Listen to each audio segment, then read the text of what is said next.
بسم الله الرحمن الرحيم. اللهم صل وسلم وزد وبارك على سيدنا محمد.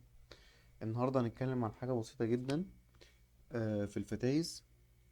فتيس بسيط، اللي هو 4 غيار بتاع كيا وهونداي. ايه الانبوت وايه الاوتبوت اللي بيبقى موجود عندي في الجزء الكهرباء بتاع الفتيس؟ اي فتيس عندي بيكون الكنترول لازم داخل له كهرباء 12 فولت، وحالة التشغيل بتبقى 14 فولت ارضي. حساسات سرعه داخل وخارج، وممكن يكونوا اكتر من حساس سرعه. ده طبعا بيختلف من الموديلات. يعني في فتايس بتبقى 8 سرعات و9 سرعات، هتلاقي فيها حساس سرعة تالت. وهتلاقي عندك اويل تمبريتشر سنسور اللي هو حساس حرارة. ده في كل الفتايس. وحساس غيارات. وهنا بيتكلم ان هو سويتش. خلي بالك من فرق من كلمة سويتش وسنسور او رينج. وهنا في مدي جير بوزيشن سنسور. ده ممكن تلاقيه في بعض الموديلات. هو هنا عشان بس العربية دي ما كانش فيها سبورت مود، اللي هو بيتكلم على سبورت مود سنسور. وطبعا لو فيها اوفر درايف، التشغيل بتاعه والجزء بتاع الكوميونيكيشن الكام باص. ده الانبوت. نرجع للانبوت هنا للسويتش. سويتش ورينج. لو قالك سويتش، تقدر وانت بتختبر الفتيس ده انك تعمل جامبر، تعمل كوبري من بيننا وبيننا، ان هو في الاخر عبارة عن اطراف. طب لو قالك رينج، لا، رينج انت مش تقدر تختبره، ان هو غالبا هيبقى مختلف التشغيل. يمكن تقدر تختبره من قصة الباور والخارج بتاعه. ده معظم الحاجات اللي موجودة الانبوت بالنسبة للفتيس. في طبعا فتايس قديمة كانش يبقى فيها الجزء بتاع الكوميونيكيشن ده. دول طبعا بيستخدموها في العربيات التعديل، عربيات الصين اللي ميبقاش ليها قطع غيار او ليها حاجة زي كده. بيدور على فتيس ما يكونش ليه اصلا داتا بيستقبلها، يبقى شغال مع نفسه. العربيات القديمة اللي كانت بتشتغل كربراتير وبتشتغل القصة دي، ساعات بيشتغلوا انهم بيغيروها على العربيات اللي ملهاش قطع غيار موجودة. بس لو في كنترول ليه كوميونيكيشن، لازم ياخد الكوميونيكيشن بتاعه والا هيمسك غيار، لان هو بيبقى فيه داتا معتمد عليه في تشغيله من كنترول تاني. طب ده الانبوت. الاوتبوت، كل الاوتبوت اللي عندك في الفتيس بيبقى عباره عن سولونويد. سولونويد ده ملف ليه كذا حاجه. في ملفات بتفتح وتقفل بس، لا اما فاتح لا اما قافل. وفي ملفات بتكون لا، الموضوع بتاعها بيشتغل ببالس ويدث موديوليشن، بيفتح ويقفل بنسبه مئويه. هتلاقي طبعا هو كروز كنترول ده هو بيشير داتا عن طريق كام باص عشان الكنترول يبدأ يتحكم في كروز كنترول. وهتلاقي ان هو طبعا بيدي اشارة للايه، لسرعة العربية. وده مش كل العربيات، يعني ده في عربيات بتعتمد على الفتيس اللي هو جير، وفي عربيات بتعتمد على حساسات الاي بي اس.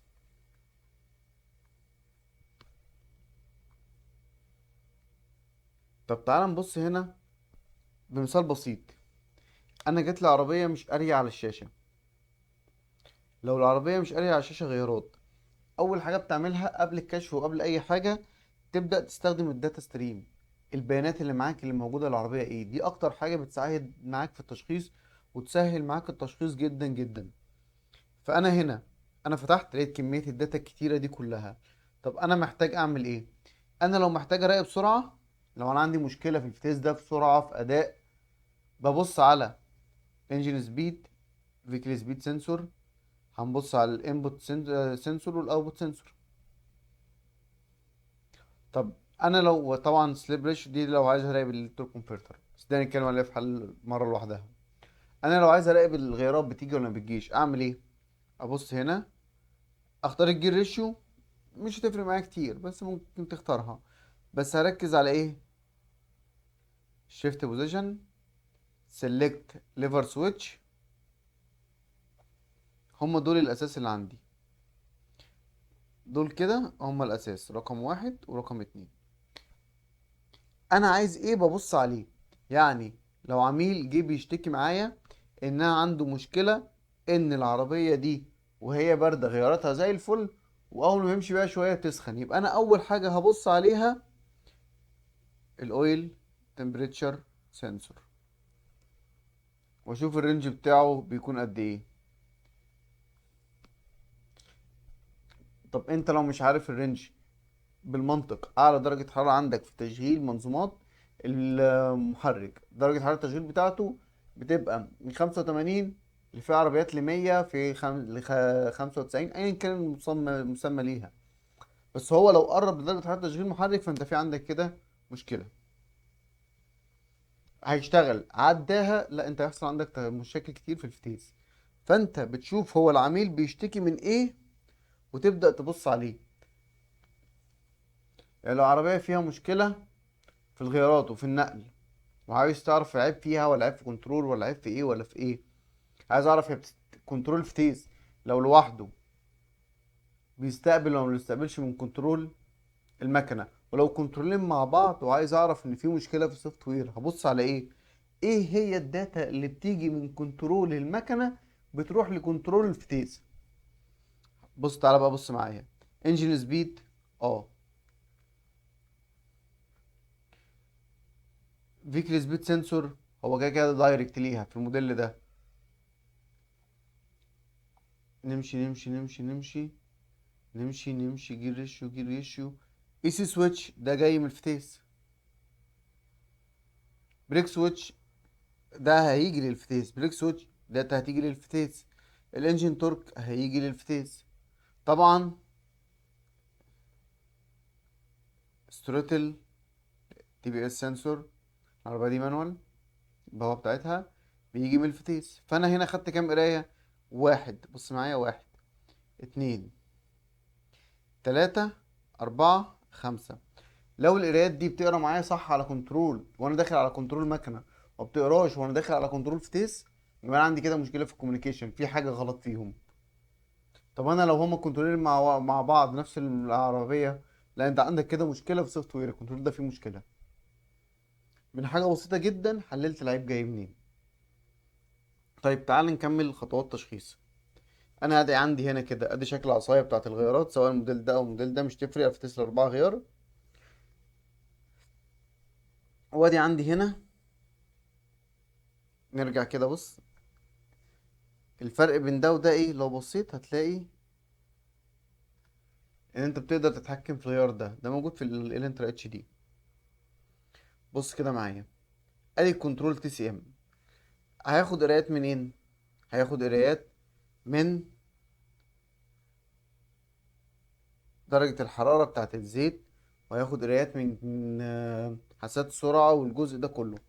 ده الانبوت. تعالى بقى نبص على الجزء بتاع الغيارات في الانبوت، سويتش. فسويتش انا عرفت ان هو ايه؟ اطراف بتوصل لبعضها. مديك هنا كام طرف؟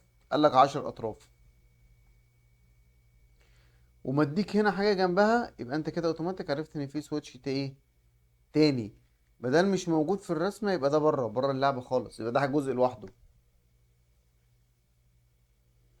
وخلي بالك هنا في حاجة تانية، ان هو مديك لومة المارشدير واصلة على السويتش. ده بيحصل في مشاكل كتير في عربيات كتير، ان اللومة بتاعت المارشدير يبقى فيها مشكلة، بتأثر على الدايرة فتأثر معاك على القراية.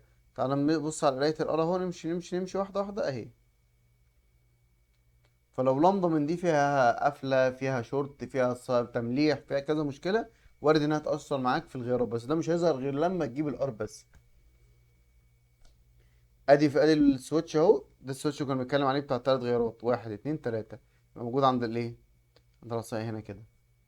هتلاقيه موجود في الكروز، هتلاقيه موجود في الاوبترا نيو اوبترا، هتلاقيه موجود في الانترا، هتلاقي اي حاجة شغال فيها، هتلاقيه موجود في الام دي اهو. هو مديك تلاتة طرف، وهو فعلا ايه؟ تلاتة طرف. اللي هو اما بترجع تقلب عليه البوزيشن اللي انت بتختاره ايه.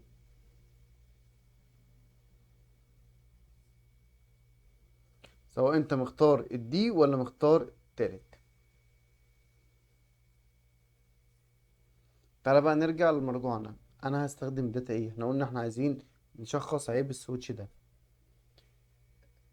بص هنا كده معايا، هختار الاتنين دول وابدأ احرك واشوف ان القراية بتاعتي بتيجي صح. ادي ار، لما بتقلب طبعا شيفت بوزيشن سويتش هيجيب لك الاولاني او التاني او التالت وانت مختار الايه، الدي.